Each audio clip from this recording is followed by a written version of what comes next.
Hi, everybody. Steve here. Welcome to This Is Your Monday Morning Music. We are continuing on trying to wrap up the Old Testament's perspective on what constitutes a soul. We went in the last session talking about the soul being a living creature, not just something invisible.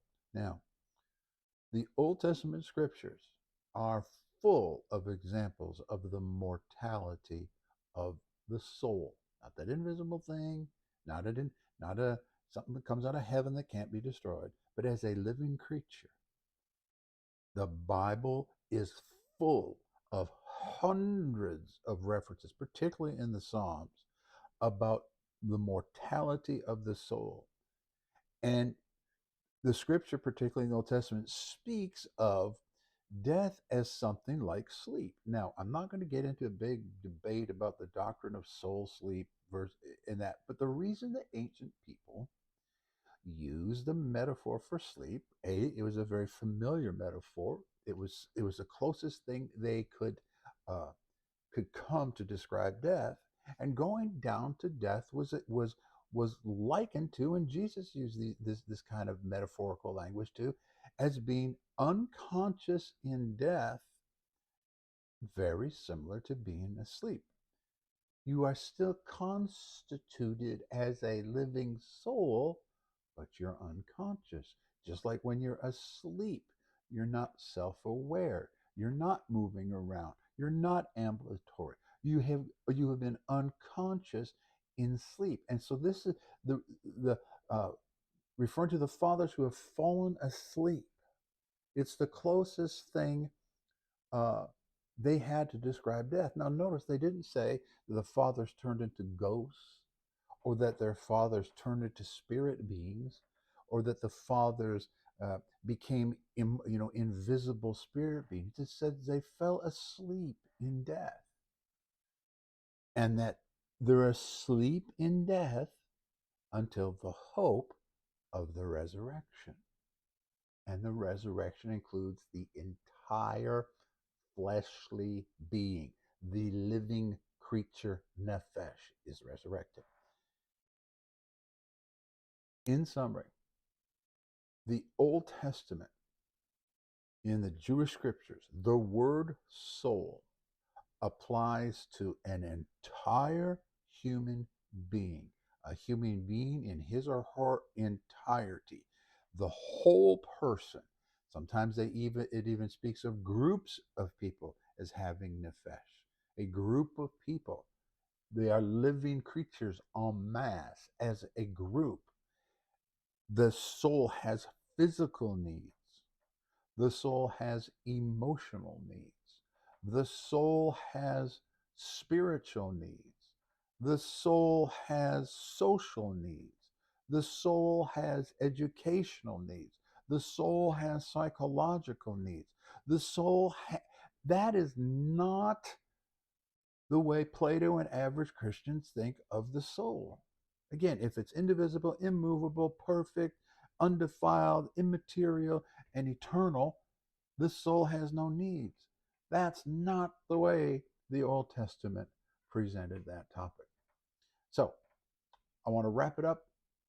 That's it on the nefesh. I want to move on a little bit to the Hebrew word ruach, which often is interpreted as the breath, and it also breath or wind, and uh, uh, it's often, you know, ruach, Hebrew, zoe, spirit. They're the same thing. They're just pairs. Yeah, ruach. That's the word for the Spirit of God. Right, right. We want ruach in our worship. The Hebrew root sort of folks. Look, there are 289 references in the Hebrew scriptures to the word ruach. And that, just like nefesh, they don't just refer to the Spirit of God. It can, that can be one of the definitions. But the broadest definition, the broadest application of that word ruach means an invisible force or power or energy that can come from many different places, including God, whose effect can be experienced. The idea is of an invisible force whose effect can be experienced. It doesn't always equate to the Spirit of God. It can equate to any invisible force. Um, in Genesis 1 2, it's referring to the Spirit of God moving over the waters. But in Genesis 3 8, the word cool is ruach, because it's referring to like when Adam is walking in the ruach of the evening.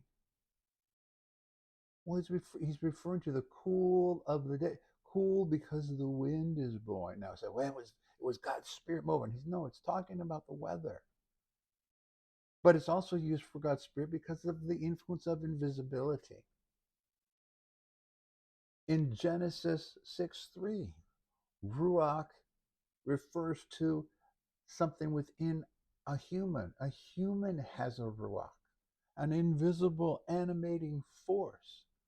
And there are 7 more references in Genesis alone, and every one of them refers to an invisible force, and that all things have an invisible force. It's not just the Spirit of God. Throughout the entire Old Testament, ruach refers to an invisible power to think and to act through a living soul. A living soul thinks and acts, and the power that makes that living soul think and act is that thing's ruach. Now, a cow thinks and acts. That's why a cow is a soul and a flesh, and that's why a cow has a ruach. And we can't just